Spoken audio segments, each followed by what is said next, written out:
দেখো এবার কি বলছে, হেলানো একটা তল আছে এবং তলের সাথে আমরা আলফা কোণে টানবো। খেয়াল করবা, তলটা হেলানো এবং হেলানোই তলের সাথে আমরা আলফা কোণে টানবো। দেখো বিষয়টা একটু কল্পনা করি, তাহলে কি দাঁড়ায়। আমাদের হেলানো তলটা এই,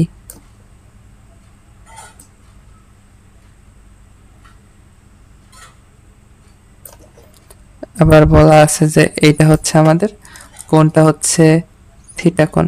এটা ধর আমরা ধরে নিলাম যে থিটা কোণে হেলানো আছে। আবার আমাদের একটা বস্তু আছে, আবার সেই বল এই। তাহলে যেহেতু বস্তুটা আছে, বস্তুটার কি ওজন আছে, সেই ওজনটা ক্রিয়া করতেছে নিচের দিকে এই বরাবর। আচ্ছা ঠিক আছে। তারপরে আরেকটা কি, আমাদের যে তল কর্তৃক প্রতিক্রিয়া বলটা তল বরাবর লম্ব দিকে এই দিক। আবার দেখো এই যে এমজি এর উপাংশটা এই দিক বরাবর আছে, আবার একটা অংশ আছে এই দিক বরাবর। ঠিক আছে, এবার আসল জিনিসটা খেয়াল করো। আমাদের বলছে কি, হেলানো তলে তলের সাথে আলফা কোণে টানা। হেলানো তলে তলের সাথে যদি আলফা কোণে টানা হয়, তাহলে বিষয়টা দাঁড়ায় এইরকম। তাহলে আমাদের বলটা হয়েছে তো এই আলফা কোণে এইভাবে টানছি আমরা। খেয়াল করো, আলফা কোণে এইভাবে টানছি, তাহলে এদিক বরাবর একটা উপাংশ আছে, আবার এই দিক বরাবর একটা উপাংশ আছে। খেয়াল করিও কথাটা। তাহলে এটা হচ্ছে আমাদের সেই আলফা কোণটা। বলটা ছিল, টানা বলটা ছিল এফ, তাহলে এটা কি এফ কজ আলফা।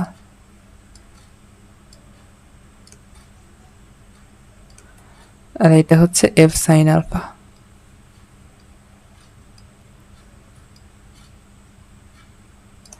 ঠিক আছে, আর একটা জিনিস কি, আমাদের বল ওজনটা ছিল হচ্ছে এমজি। এবার এইটার মান আমরা জানি হচ্ছে থিটা। এই জিনিসটা যারা বুঝো না কেন থিটা হইলো, তোমরা আমার এর আগের ক্লাসগুলো করে আসো, দেখবো একটা ক্লাসে আমি খুব সুন্দরভাবে তোমাদেরকে বুঝাই দিছি কেন এটা থিটা হয়। এটা হচ্ছে এমজি কস থিটা।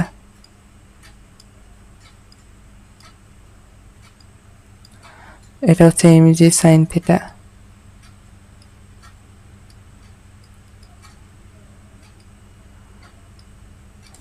ঠিক আছে, আর এই যে আমাদের তল কর্তৃক প্রতিক্রিয়া বলটা হচ্ছে আর। এবার আমি তোমাদেরকে এখানে একটা শর্ত বলি, যে শর্তটা হচ্ছে এরকম। এই ক্ষেত্রে হবে কি, এফ কজ আলফাটা এমজি সাইন থিটার সাথে তার চেয়ে বেশি হবে। এফ কজ আলফা বড় হবে কার থেকে, এমজি সাইন থিটার সাথে।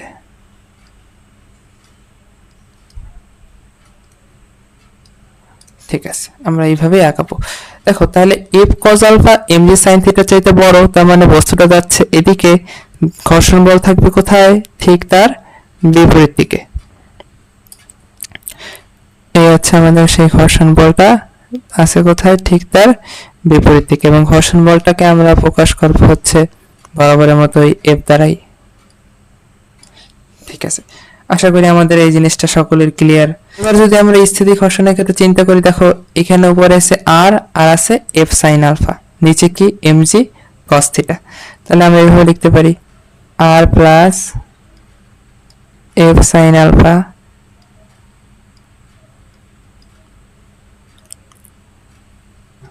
equal to mg cos alpha।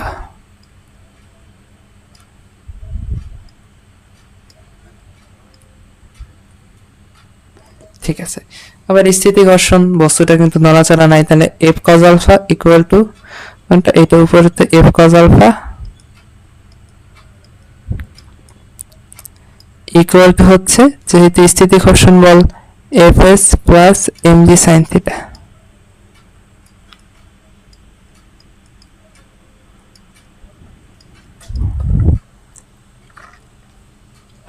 এবার চল ঘর্ষণের ক্ষেত্রে কি বা গতীয় ঘর্ষণের ক্ষেত্রে জিনিসটা কি, আর প্লাস এফ সাইন থিটা, এই জিনিসটা তো সেম,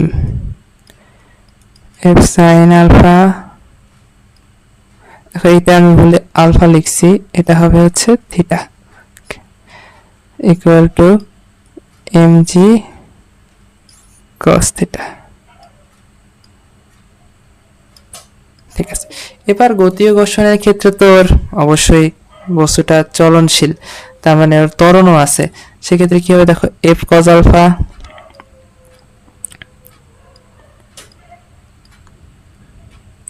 মাইনাস কি mg সাইন থিটা মাইনাস হচ্ছে আমাদের আবার সেই গতি ও ঘর্ষণ বলটা ইকুয়াল টু এম এ। আশা করি তোমাদের জিনিসটা ক্লিয়ার সকলেরই।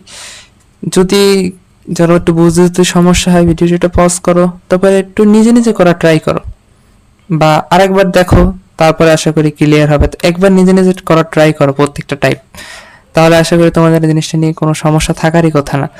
দেখো এর আগে যে আমরা টাইপটা করছি সেম টাইপ, দেখো হেলানো তলে তলের সাথে আলফা কোণে টানা, কিন্তু এবার আমরা না শর্তটা চেঞ্জ করব। গতবার আগেরটা যে শর্তটা দিছিলাম, এই ক্ষেত্রে শর্তটা শুধুমাত্র চেঞ্জ করব। এবার শর্তটা হচ্ছে তোমার mg sin থিটা হচ্ছে বড়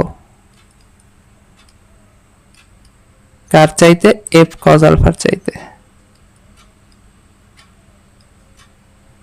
ঠিক আছে, তাহলে বস্তুটা যাবে কোন দিকে, নিচের দিকে। যেহেতু mg sin থিটা বড়, বস্তুটা যাচ্ছে তোমার নিচের দিকে।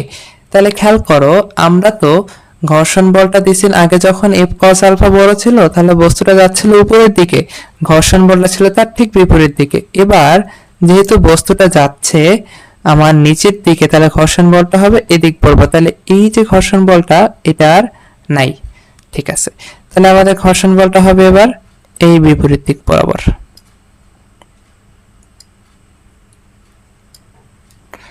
এবং ঘর্ষণ বলটাকে আমরা প্রকাশ করি হচ্ছে এফ দ্বারা। ঠিক আছে, তাহলে জিনিসটা কি কি দাঁড়ালো, উপরে হবে আর প্লাস এফ সাইন আলফা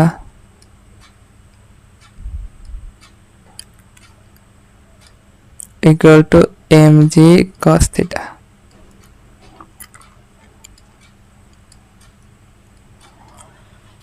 নিচে হচ্ছে, এবার দেখো যেহেতু স্থিতি ঘর্ষণের কথা বলছি, এখানে আছে f cos আলফা আর আছে fs আর উপর সাইডে আছে mg sin থিটা। তাহলে হবে এরকম f cos alpha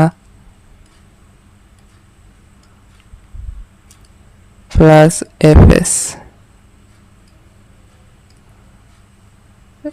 equal to mg sin theta.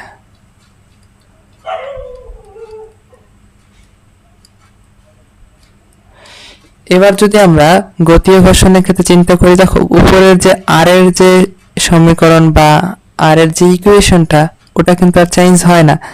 তো স্থিতি ঘর্ষণের ক্ষেত্রে বলো আর তুমি যদি গতি ও ঘর্ষণের ক্ষেত্রে বলো, দুইটার ক্ষেত্রেই সেম থাকে।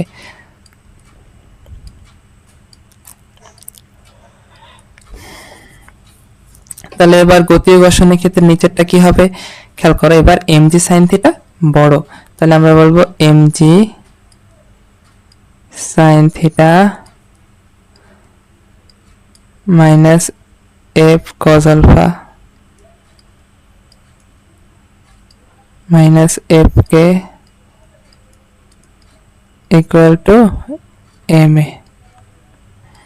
আশা করি ক্লিয়ার, এবং তোমরা বোঝার কথা, যদি না বুঝে থাকো আমি বারবার বলছি একটু রিপিট করো, আবার জিনিসটা লাগলে দেখো, তুমি খাতা একবার প্র্যাকটিস করে পুরো জিনিসটাকে কোনটা কিভাবে আসলো, কোন উপাংশটা কিভাবে বিভাজিত হইলো, তাহলে আমার মনে হয় না এরপরে আর তোমাদের সমস্যা থাকার কথা।